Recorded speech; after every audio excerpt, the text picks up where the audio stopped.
Құрметті әріптестер, мен сіздерге қазір Waylot жайында сабақ қозғайтын боламын. Яғни ақша шығаруда. Сіздерге ақша шығару үшін біріншіден IP керек, екіншіден ECB ключ керек, электронды ключта. Одан кейін ecb.gov сайтына тіркелулі болуыңыз керек, яғни регистрация жасалу керек.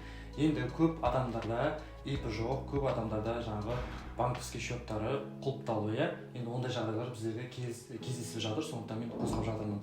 Енді егер сіздің атыңызда IP болмаса, немереңіз болмаса, балаңыз, қызыңыз деген сияқты балдарыңыздың атынан IP ашып жұмыс жасай берсеңіз болады. Енді қазір ақшаға шығып, табысқа шығып жатқан жандар өте көп. Менің ақшамды шығарып берші деп біреуден көмек сұрамай, өзіңіздің атыңыздан IP ашып жұмыс жасағаныз өте дұрыс болады.